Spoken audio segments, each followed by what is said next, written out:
Mavericks and Jazz, one final time, thankfully. We'll get you ready for this afternoon's game coming up next on the DLLS Mavs pregame show.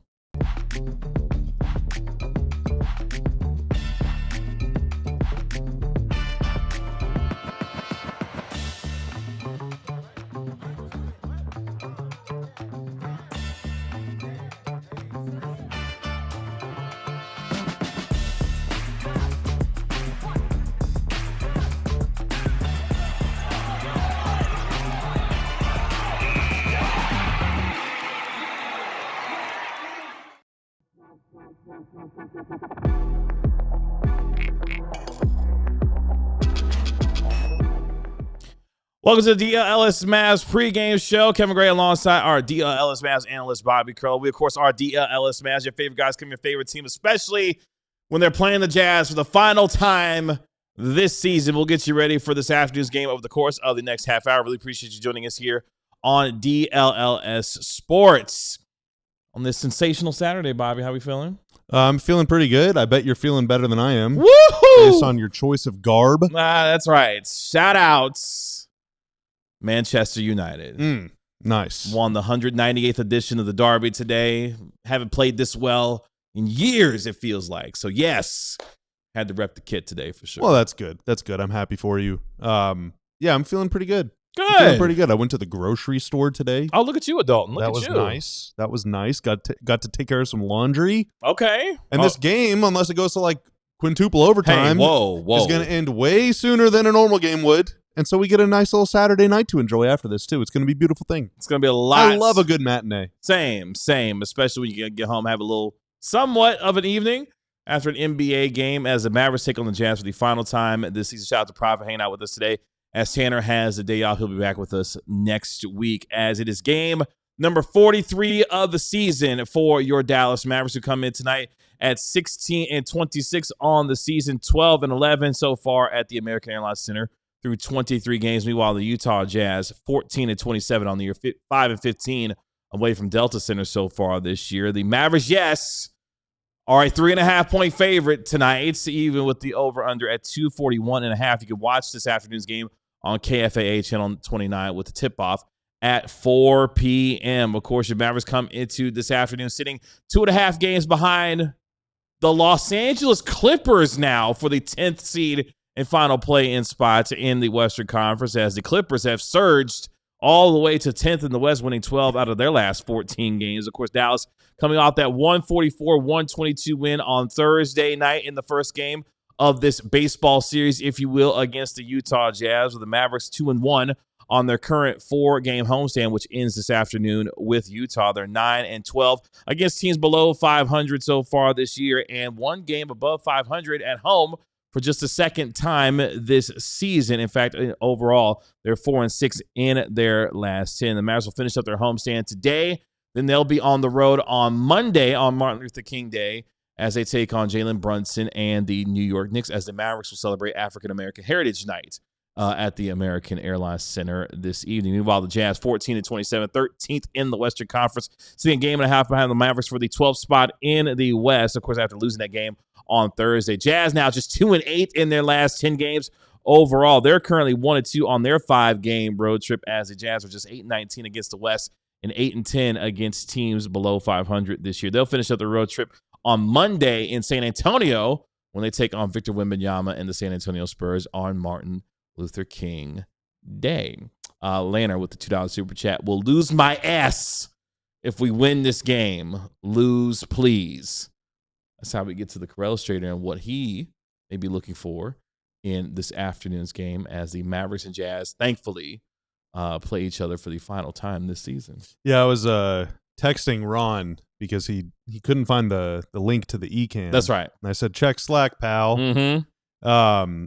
So my scouting report tonight, we're taking a time machine back to the year 1978. Oh, okay, let's go. When one of my favorite bands, I don't know if it's still my favorite band, it probably isn't, but growing up it was, Queen, released an album called Jazz. Now, it was a bit of a trick that they played on the public, because there was no jazz on the album, not a single song, except there were a couple like jazz progression, like chord progression songs, but it was mostly pop and rock, there's some anthems in there, but track by track breakdown. There's some good songs like Fat Bottom Girls on that song, or is on that album. Don't Stop Me Now, which is like one of the best songs of all time, I think, is on that album. No. There's some other really good songs. Jealousy, If You Can't Beat 'Em is a great song. Let Me Entertain You is good. I personally love Leaving Home Ain't Easy. I think that's a very good song. But a lot of people just didn't like it, man. I think you have to check your personal bias at the door sometimes whenever listening to music. For example, Dave Marsh, a reviewer for the Rolling Stone, called it more of the same dull pastiche and said that it displayed elitist notions.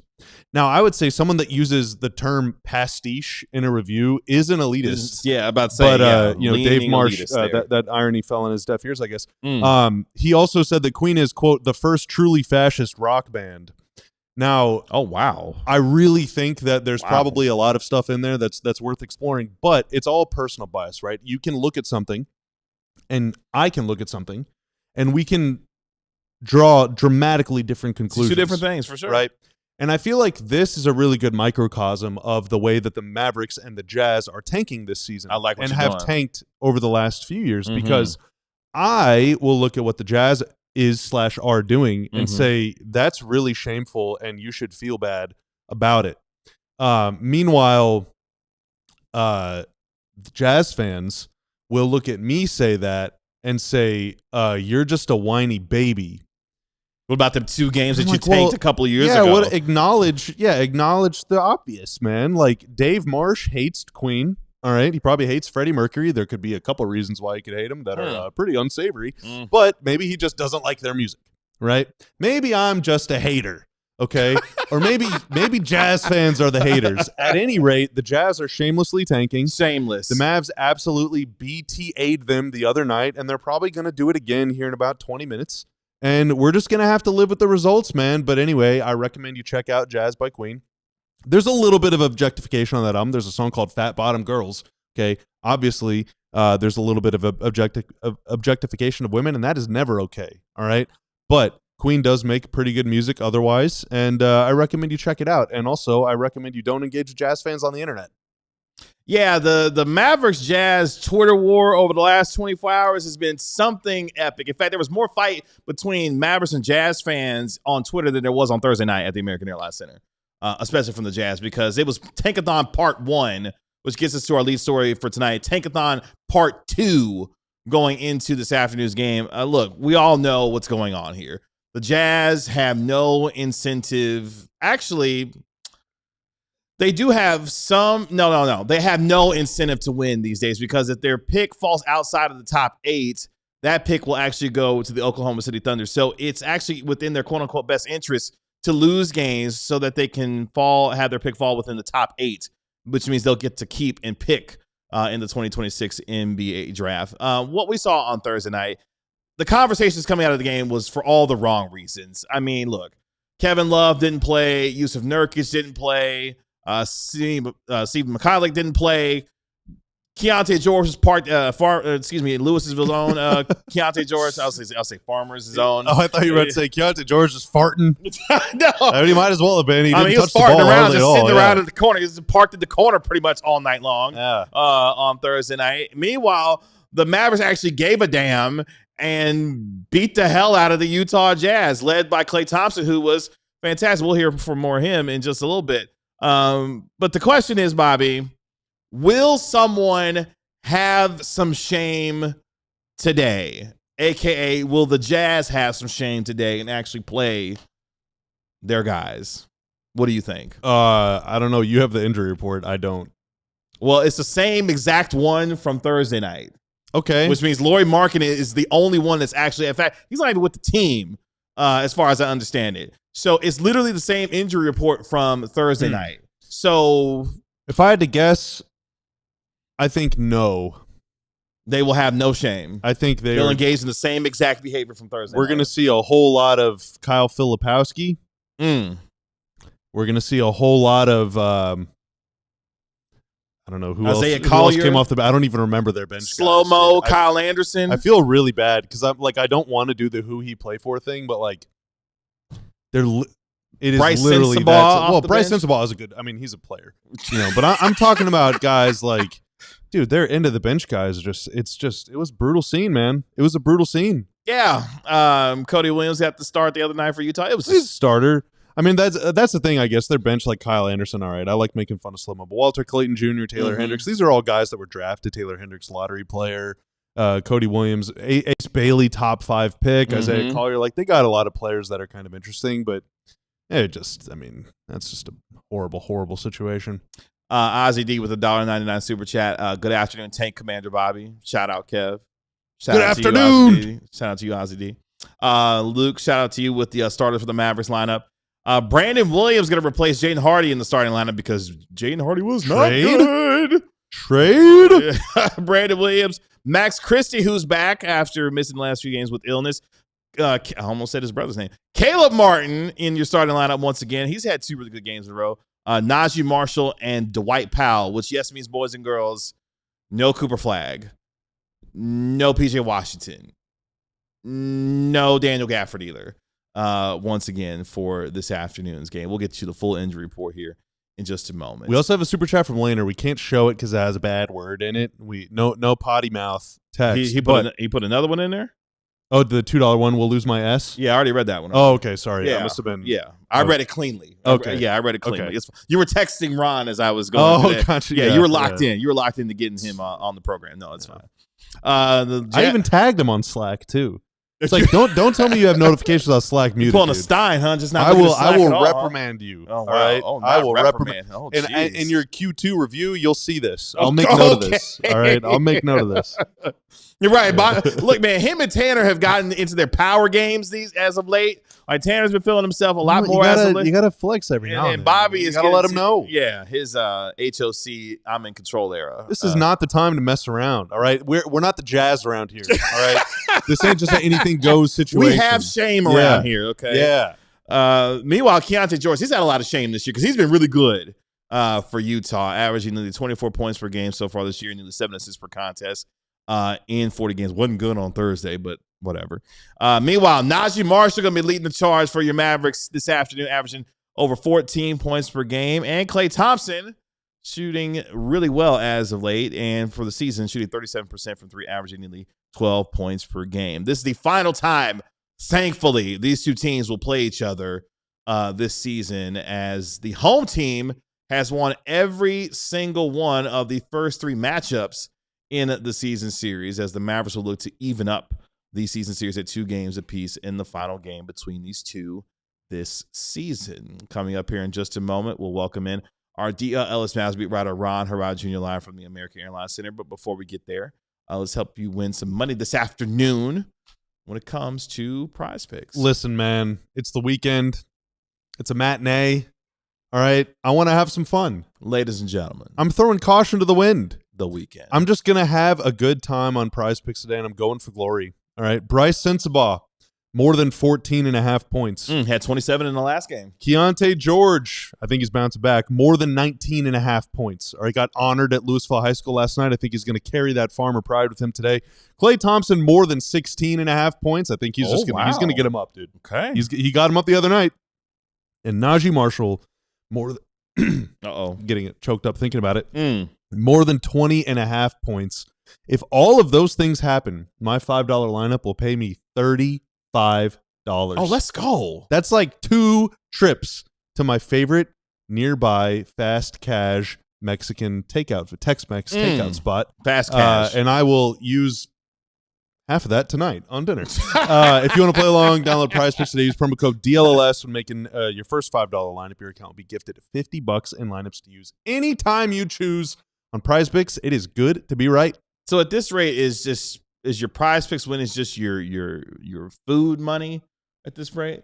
It's like it supports my little habit. Yeah, your food. My little habit. My little habit of eating. Yeah, okay.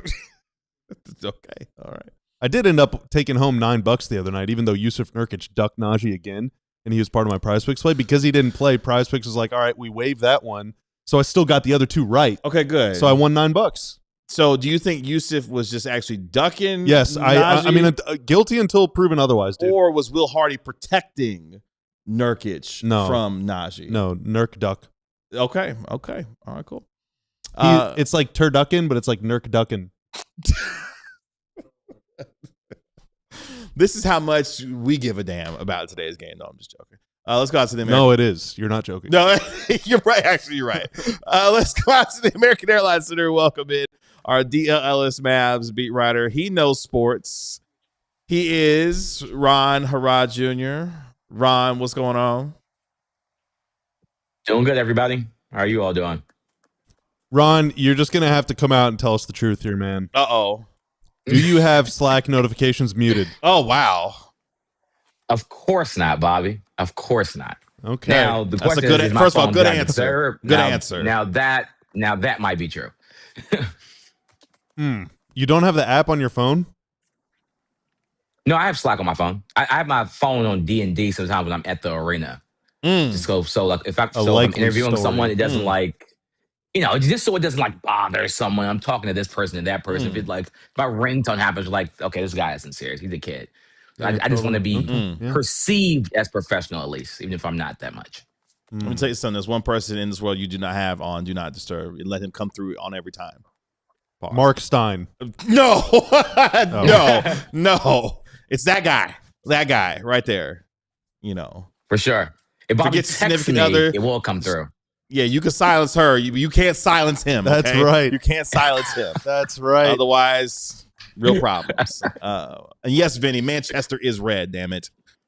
Manchester is red today. What did Jason Kidd have to say about the players who actually are available tonight to play for Dallas?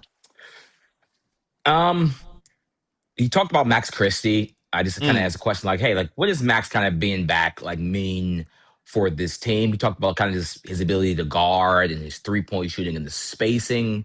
And that kind of asked like, what's like an underrated thing about Max Christie's defense? And he talked just about his energy and his tenacity, and he's good at guarding wings and those kind of things. And that just brings a lot of value to this team. But I got a chance to also catch up with Caleb Martin's trainer just to ask like, hey, what's been like different for Caleb Martin over the last couple of games after talking to Caleb, I think a week ago, maybe 2 weeks ago. He said, like, to be honest, like, we're just very consistent. They've been doing the same routine. He says Caleb Martin has been just getting more minutes. Like, by him getting the more minutes, it's been allowing him to get more comfortable on the court. You know, naturally, Caleb, you know, his body's also gotten healthy. His confidence has improved. All those things have also clearly helped. But just, he said, just the ability to get an opportunity in those kind of ways, it's kind of helped his play. He thinks that, you know, he can, you know, provide, you know, some value in that way in transition, defense, et cetera, et cetera. I think that I think part of that, there's definitely truth, just having rhythm and confidence and not like you have the freedom of knowing that if you make one mistake, you're not going to get yanked, you know? Whereas whenever everyone is healthy, yeah, if you airball your first jumper, come on. Yeah. Get out of here.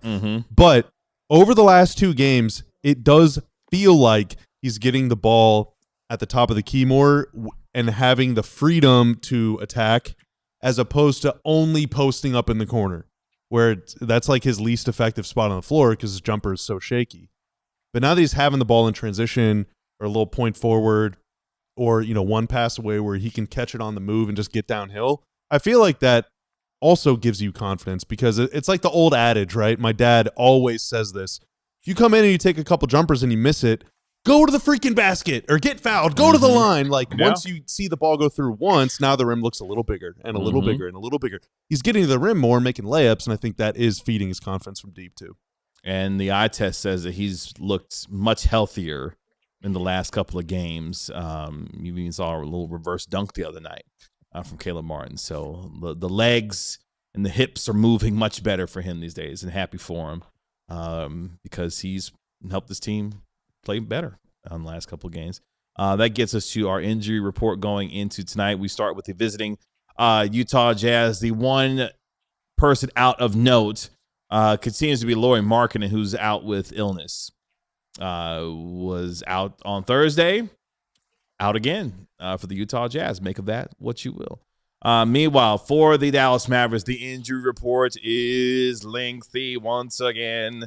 Anthony Davis, of course, remains out with the left finger sprain, continues to remain out for at least 6 weeks. Cooper Flagg will miss his 2nd straight game with the left ankle sprain. Max Christie, though, is available as he returns after missing the last couple of games due to illness. Daniel Gafford out once again with the right ankle sprain. PJ Washington